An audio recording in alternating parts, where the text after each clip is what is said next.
Welcome into Outkick the Show, boys and girls, special Summer Friday edition.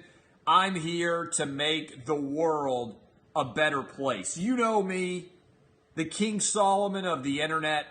I'm so sick of talking about the national anthem issue that I'm going to solve it once and for all. Check out the hook while my DJ revolves it.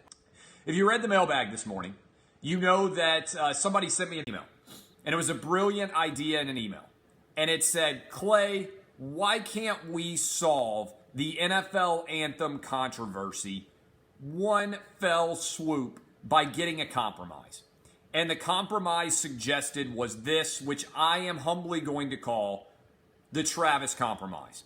Not the kind of guy to draw attention to myself, not the kind of guy to wave my arms and say, hey, look at me, I'm a genius, everybody should be paying attention to me. That's why I'm humbly calling this idea the Travis compromise, which I hand off to the NFL head of the PA, DeMaurice Smith, which I hand off to NFL Commissioner Roger Goodell. Between the two of them, they're making like $45 million a year, and they can't get this situation resolved. I have got a resolution. Wipe out weed testing in the NFL, and in exchange, all players stand for the national anthem. As part of the release, wiping out testing for weed, the NFL players and owners can come together and say, we have decided that arrests related to marijuana disproportionately impact minority communities. We do not believe that weed, which is now rapidly becoming legal in many of the states and cities where we have NFL franchises, should continue to be on the prohibited list of substances which we test for. We would also encourage the United States government to find a more effective and fair drug policy when it comes to implementing the laws of the land. We will no longer suspend any players, regardless of their race, who fail a drug test for marijuana. Boom. In one fell swoop, you have rich white owners who are typically not in connected and like kind of social connection with their players, doing something that benefits a majority black league, that also benefits them, because if you are paying a player millions of dollars, how insane is it that you believe that player is good enough to get on the field and they're not able to get on the field for something this much of an issue? It isn't an issue. If you want to use non-performance enhancing drugs like alcohol, like weed, frankly, like cocaine, that should be on you. That's your personal decision, okay? I'm telling you right now, this would play well. You at least publicly offer it because it makes the NFL and their owners look great. Now, if the players say, hey, we're not willing to make that trade, I think it's an idiotic move. The Players Association should vote on this. It's a big giveaway from the owners, but it's also the right decision. I don't believe that drug testing should occur. If you want to drug test, I think you should only drug test for certainly performance-enhancing drugs, but also for drugs that can become addictive and in some way can be used and lead to death. The next person who dies because of weed, so far as I can tell, will be the first person to die because of weed. If you had to choose whether you were addicted to marijuana or you were addicted to alcohol, I think marijuana is the least of those worries. Not that I would ever want you to be addicted to any substance, but being addicted to drugs, if it's marijuana, is, I think, being better than being an alcoholic. Now, I think in general, as a libertarian, in your private life, you have the right to use, I believe, whatever drug you want. All right? I don't think you should be tested for it. I've never been drug tested. I think I would always have passed. But if I were not being drug tested, I'm a lawyer. Lots of doctors can work as lawyers and doctors and not be drug tested. Why should NFL teams drug test to begin with? I think this is a perfect solution to the anthem controversy. It allows both sides to get something. It allows the people who were protesting to feel like they made a difference for their communities and for the NFL players in general. and it allows standing for the anthem to then be written into the NFLPA rules, eliminating any controversy over whether or not it is allowed or permitted or not, which would be appealed all the way probably to the Supreme Court. It solves the issue. We don't have to go through it for a third straight year.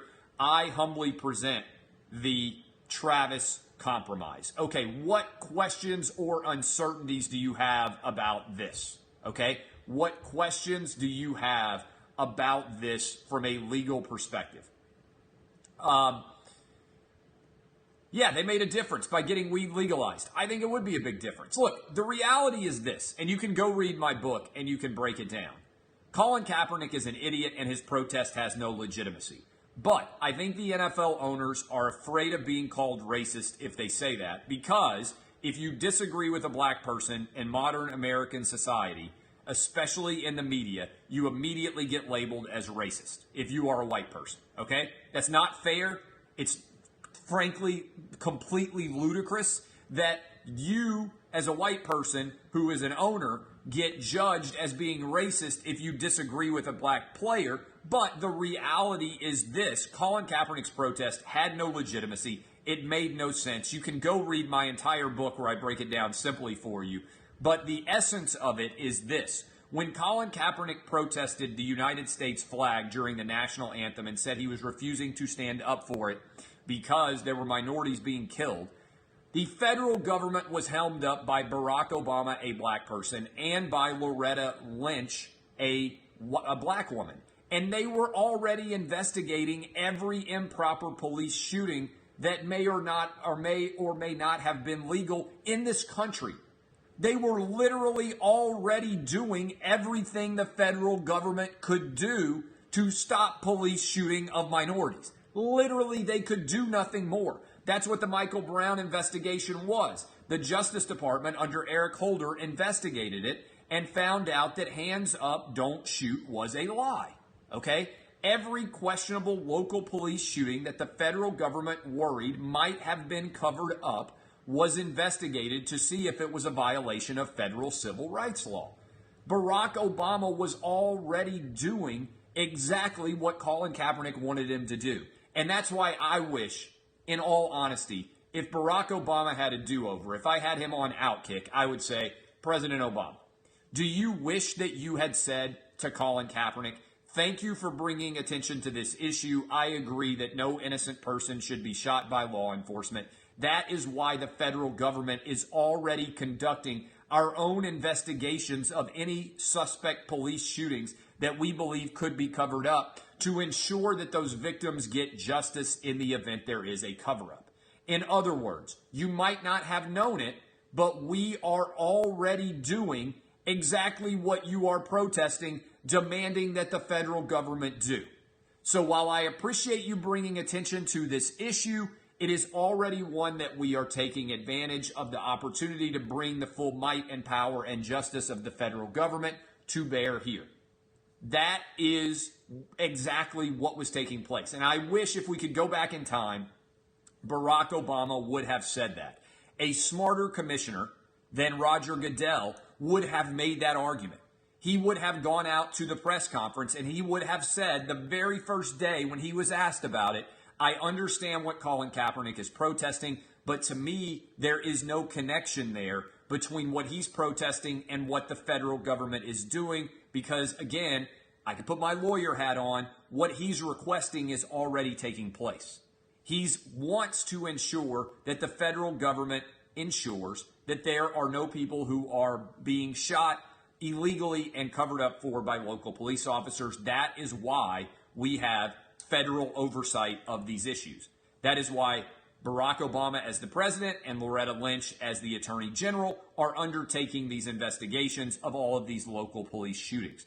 Colin Kaepernick did not understand that. He's not sophisticated, I don't believe, enough politically to understand exactly what he was protesting. And if you go read all of his quotes, I don't think he would understand even the difference between federal and state governments, or the fact that the flag represents the federal government. Now, if he had an issue with a specific state action, he could protest that state action, but I doubt very simply that he understands federalism and the distinction between federal and state action. And so the truth of the matter is there's no legitimacy whatsoever to this protest.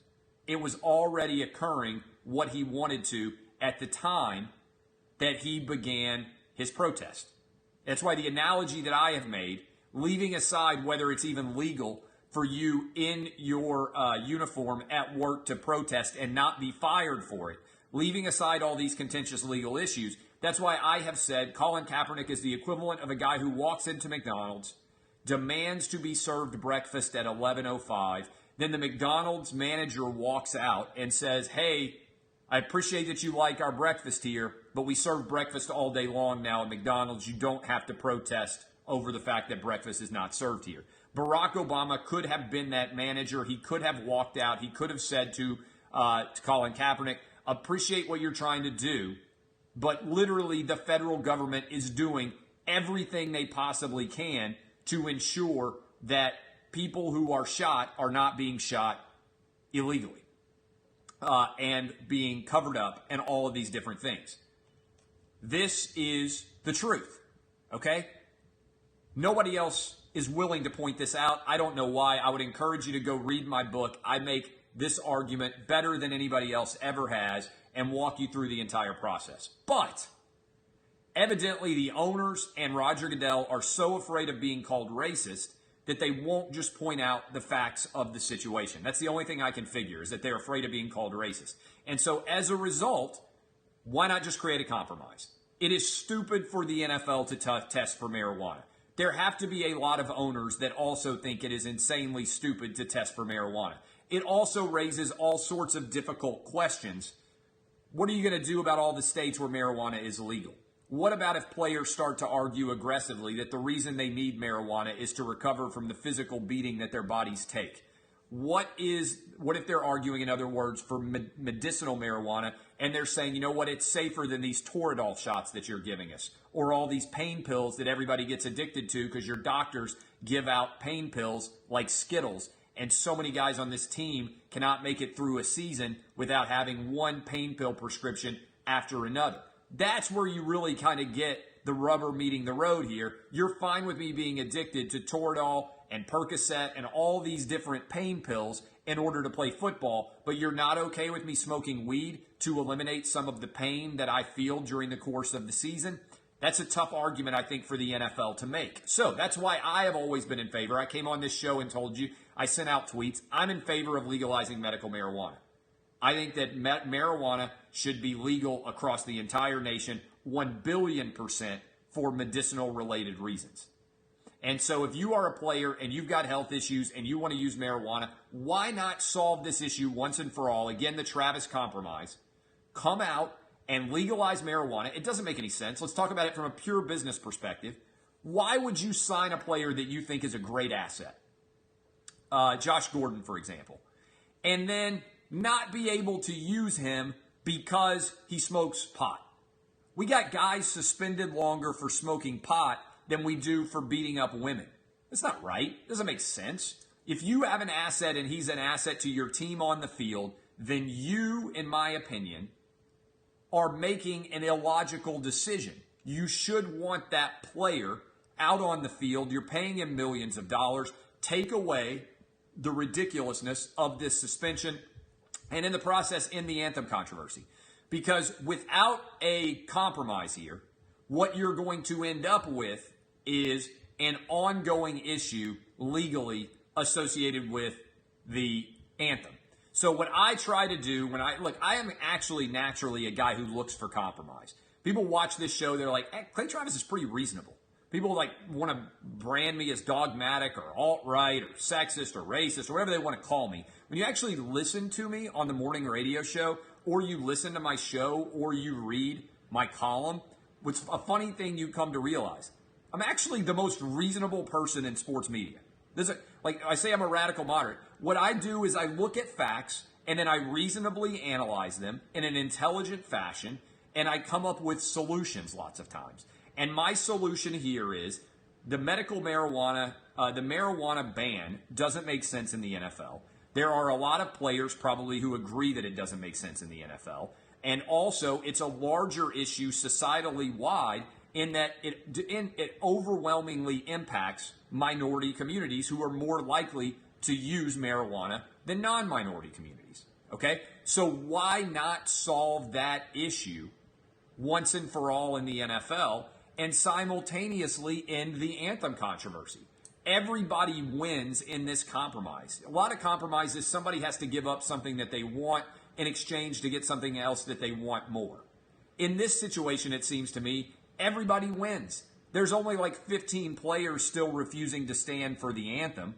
Those 15 players, as members of the Players Association, would have to acknowledge that this is a substantial impact that their union has gotten that they didn't have before.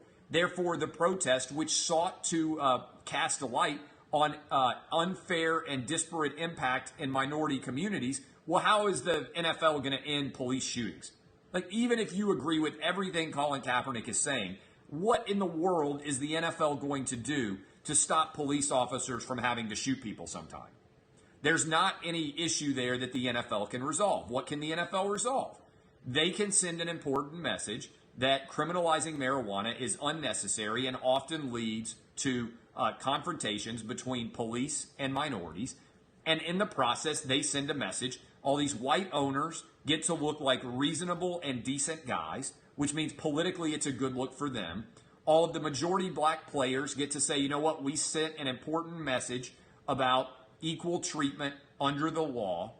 We think that marijuana is less dangerous than alcohol. Alcohol is not criminalized unless it's being used inappropriately. And as a result, we think we've made a substantial difference. I think it's a really great compromise. Again, humbly, I'm calling it the Travis Compromise. Okay, there's a lot of excitement out there, a lot of sturm and turmoil and everything else over the fact that Donald Trump is on tape, evidently, with his attorney, Michael Cohen, talking about paying off a woman who alleged she had an affair with him. This story I find to be utterly uninteresting, with the exception of wondering how in the world there ended up being a recording of this thing. Did Michael Cohen secretly record his client talking about a legal related issue, and now that has been turned over to authorities? This is an unbelievable story. If that's the story, I don't know why no one else is focusing on this, because we don't know how the tape got out there. To me, this is an unbelievable story. You are an attorney representing your client, and you are secretly recording him while in the midst of attorney-client privilege, and then you are turning that over to authorities? From a lawyer perspective and a legal ethics perspective, this is indefensible. There is no way, utterly at all, that you can defend that behavior. You have a duty of confidentiality to your client, and not only are you breaching that duty, you are secretly recording him and then allowing the government in some form or fashion to end it over. He didn't turn it over, it got seized, yes, but it's still violating your attorney-client privilege if in any way it's turned over. My mind is blown by this story and the fact that nobody else is ethically talking about this. This is borderline criminal behavior by Michael Cohen, not by Donald Trump. You can't I don't know what the law is in the state of New York when it comes to secretly recording a client. Secretly recording anyone. Okay, let's take a step back there. Different states have different laws about secret recordings of conversations. Many states bar them, and I'm assuming this physically took place in the state of New York, so I'm not an expert here. But certainly, beyond the pale, secretly recording your client saying anything is a fundamental miscarriage of your obligations as an attorney and your ethical considerations. I don't know. Again, I don't know enough about the history of this tape, how it came to be, what is involved in it, everything else. But it should certainly be attorney-client privileged, I would think. And even if you are an attorney and it's permissible in New York to record, I think I would be stunned beyond belief if you are allowed as an attorney to secretly record your clients and then maintain those tapes for what? Blackmail in the years ahead? This seems like criminal behavior not by Donald Trump, but by Michael Cohen. Now, I think Trump has had relationships with a lot of different people, but this is a really strange kind of situation. So I'm not sure all of the details here, but to me, I can't believe no one else in the media is focusing on this angle. I think Trump had lots of affairs with lots of different women. I think he lied about them. I think just about every married man who has ever run for political office has at some point in time probably had an affair. I think Bill Clinton did. I think lots of these guys did, all right? I don't particularly care. But this is unbelievable that Michael Cohen would be secretly taping this. The fact that Donald Trump had an inappropriate relationship outside of marriage with women, I mean, how many, let me just ask you this. I said this to my wife the other day. How many men in America have been married 3 times and been faithful to all 3 of their wives? Is there any man in America on his 3rd wife who has been faithful to all 3 wives? I suppose there are probably some men with just awful luck and their first 2 wives might have died. But if you're on your 3rd wife, the number of men that are on their 3rd wife and are 100% faithful to their wives, I believe, unless the first 2 wives died, is 0. Okay? That is, unless your first 2 wives died and you're a double widow and you've just got awful luck in who you end up getting married to. This is one of the most unbelievable things I've ever, like, Donald Trump got elected and everybody knew he was unfaithful. Just like Bill Clinton got elected and everybody knew he was unfaithful. That's why really people weren't that surprised when Bill Clinton ended up having an affair with an intern. You're like, yeah, that's kind of what I would expect Bill Clinton to do. Now, if it had been George W. Bush or it had been Barack Obama, both of those guys ran on how faithful they had been to their wives. Okay? So this is stupid. People say it's an illegal payment. It's not an illegal payment. This is one of the most ridiculous investigations I've ever seen. Okay? Bill Clinton had an affair with an intern in the Oval Office while he was president. And he lied about it under oath. And he kept his job. That is the precedent that is in place here. Donald Trump having an affair with women before he was president and lying about it is not an impeachable offense. It's just not. And moreover, 67 senators have to agree that it is in order to remove him from office. That is not going to happen. This story is over. People who say Donald Trump lied about it, lying is not a crime. Lying about sex is not a crime unless you do it under oath. Bill Clinton lied about sex under oath. That is different than lying about sex in public. Bill Clinton also lied about sex in public. He had that I did not have sexual relations with that woman, all the addresses to the nation. Until Donald Trump goes under oath, and I'm not sure he'll ever go under oath, if I were his attorney, there is no way on earth I would ever allow Donald Trump to be cross-examined by anybody. I might submit written answers, but I don't even have any belief at all that there is any way imaginable that somebody could be interested enough in even trusting Donald Trump's written answers. So I would never allow him to give any comment to this investigation at all and allow them to try and make their case, and I think they would fail. Again, it's important to understand how precedent works and facts matter here, okay? In this Donald Trump case, to me right now, the revelation today, the most fascinating thing is that Michael Cohen might have, unbeknownst to his attorney, unbeknownst to his client, recorded him without his knowledge. I don't know whether that happened or not. But the precedent that was set not very long ago, just 20 years ago, I was working on Capitol Hill in college at this time. And I'm one of the few people out there who's legally consistent and not a hypocrite on this. Bill Clinton had sex with an intern in the Oval Office while he was president, and he lied about it under oath, and he kept his job. That is the precedent that has been set. You will not be removed from office for having sex with an intern in the Oval Office while you are president and lying about it. Donald Trump has potentially had sex with other women, not while he was president, and has lied about it. There's no under oath. There's no president. There's no White House. There's no Oval Office. It's not anywhere near what Bill Clinton got away with. So you are not going to be able to impeach Donald Trump. and remove him from office. If you want to beat Donald Trump, then you have to, I'm telling you, then you have to go out and actually make sure that you can beat him in 2020. Because he is not going to leave office. You're not going to get him out any other way. Fighting Donald Trump this way makes people more likely to respect him. And honestly, I think this is a sideshow for the Democrats, because the thing that Donald Trump is vulnerable on right now is how dumb he looked at the press conference with Vladimir Putin in Helsinki. Now everybody's chasing a story about whether or not he had an affair, and nobody cares. Every time the Democrats focus on whether Donald Trump had an affair, his overall approval ratings go up. And this is not a coincidence. The same thing happened when Bill Clinton was pursued for impeachment during the Monica Lewinsky case. If you remember, his approval ratings as president went up because the vast majority of people in the American public saw it as a witch hunt. They know what happened with JFK. They know what happened with Lyndon Johnson. They know what happened with Martin Luther King. All of those guys were huge leaders in politics, and they were also poon hounds. They banged everybody, okay? So Bill Clinton set the precedent, and everybody made the decision, we don't care about a president's sex history. And then we reaffirmed that by electing a guy like Donald Trump.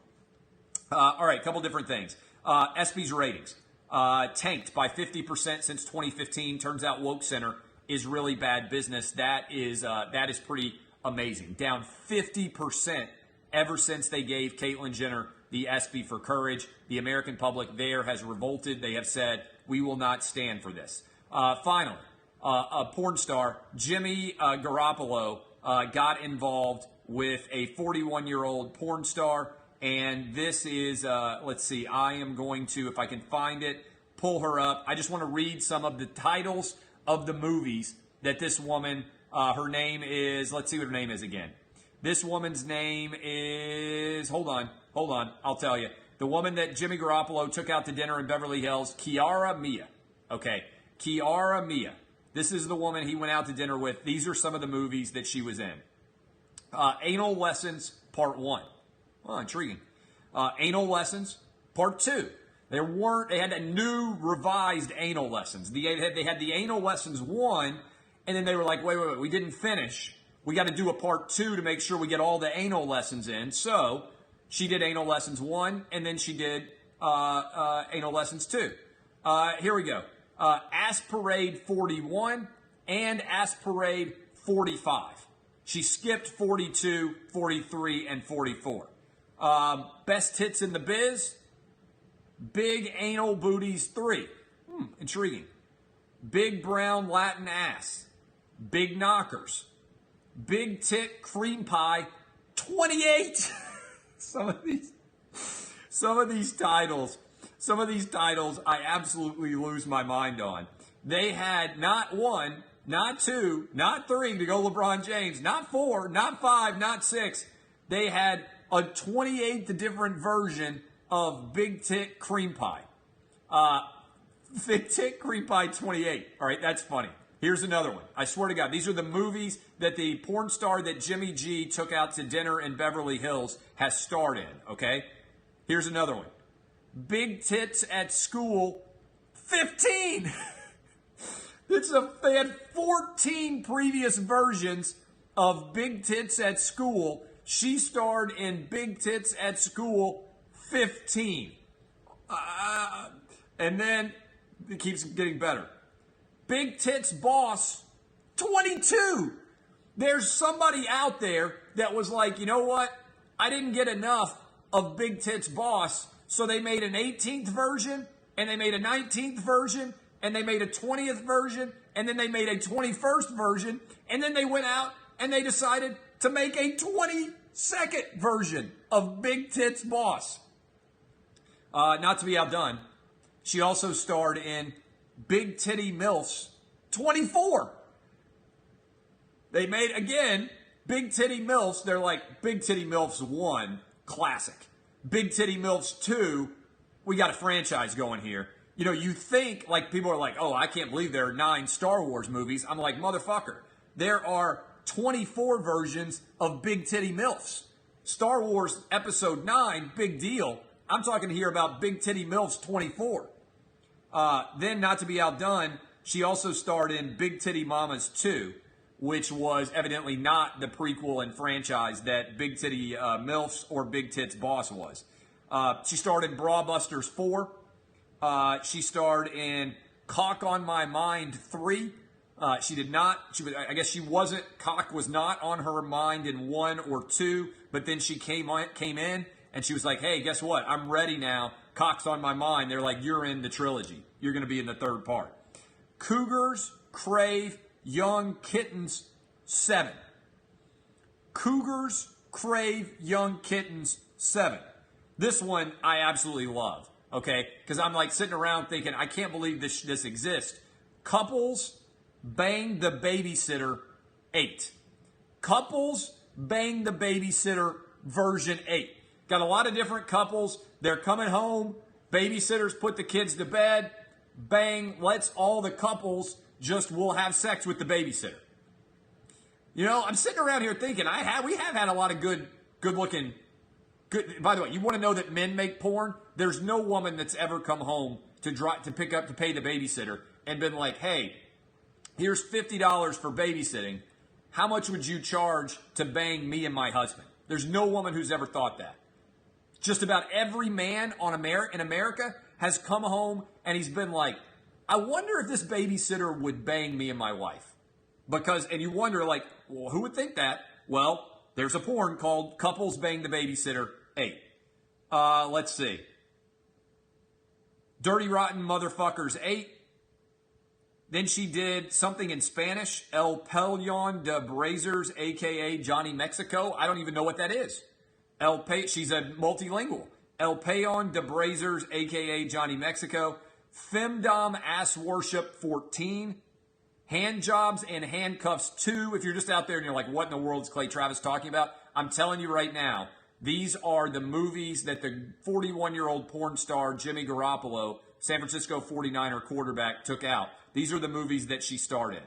Holy shit, those are big tits 3. I swear to God, I'm not making this up. The porn star that Jimmy Garoppolo took out starred in a movie called Holy Shit, Those Are Big Tits 3. It was a trilogy. She starred in the third. Hot and Mean 14. Hot and Mean 8. I'm Gonna Bang Your Mother 2. Man, I gotta tell you, I'm Gonna Bang Your Mother 1, classic. I mean, really, I gotta tell you, I'm Gonna Bang Your Mother 1 was I would basically say it was kind of the Citizen Kane of the I'm Gonna Bang Your Mother franchise. Didn't think there was enough of a story left for part 2. Let's see. I love also this one because it's so specific. Kiara Mia, that's the name of the porn star, fucks a delivery guy in her office. It's just like most direct thing imaginable. Oh, okay. Well, that sounds like that's pretty basic. Kiara Mia, and then here we go. Kiara Mia receives lesbian double dildo fucking. Like that is really specific. Specific girl, specific act. Not a lot of uncertainty there. Latin Adultery 21, Latin Mamas 2, Lesbian Fantasies 4. I wish there were more lesbian fantasy movies, honestly. Lesbian Slumber Party 2, Lesbians in Training. Oh, okay. I'm actually pretty happy about that. Let's see. Mama's Got Big Boobies. Mean Bitches, Big Ass Worship. MILF Fantasy. MILF Seductions 2. MILF Soup 21. I got no idea what's going on there, but MILF Soup, there have been 21 versions. MILFs Love Big Cocks, only one. I'm surprised. Mommy, Me, and a Gangster 3. Mommy, Me, and a Gangster 3. Mommy, You, and Me 3, 2. I don't even know it. Mommy, You, and Me make 3, 2. Okay, sorry. Mommy, You, and Me make 3, 2. Part 2. Monster Wet Anal Asses 3. My Girlfriend's Hot Mom 4. My Stepmom Has Huge Tits. Naughty Nurses. Oil Overload 8. Let's see. Seduced by an older woman, 1. Slutty and sluttier, 19. Tit-elation. That's not bad. Titty cream pies, 4. Tug jobs, 25. Tug jobs, Tug jobs, 37. She skipped 12 of the movies, and then she came back for an encore performance. She came in for the 25th version, and then she came back for Tug jobs, 37. Wanna fuck my daughter, gotta fuck me first, 14. There have been 14 versions of this film. Are you kidding me? Want to fuck my daughter, gotta fuck me first, 14. Your mom tossed my salad, 10. All right, these are the movies that Jimmy Garoppolo's date has starred in. I got to tell you, God bless America. God bless this website, IAFD.com. Thank you to the people who sent me this link. She has starred in 97 movies. I'm not making any of this up. Jimmy Garoppolo took out a woman who starred in Your Mom Tossed My Salad, 10, and Wanna Fuck My Daughter, Gotta Fuck Me First, 14. Got to question the decision-making, Jimmy G. You start off the season a little bit slow. Might be because you're taking too much penicillin. Love all of you. I am Clay Travis. I appreciate all of you spending your Friday afternoon with me. If you enjoy the show, we covered a lot of ground. I solved the NFL anthem crisis, and we broke down Jimmy G's girls' porn history. And what else did we do? We also talked about the Donald Trump legalities. You find me somebody else who can cover that much range in one show. There ain't anybody. That's cuz DBAP, boys and girls. SBAP as well. I am Clay Travis. Lots of fun. Thanks for hanging with me. If you enjoy the show, share it. This has been Outkick the Coverage. Kisses. Have a great weekend. See you all on Monday.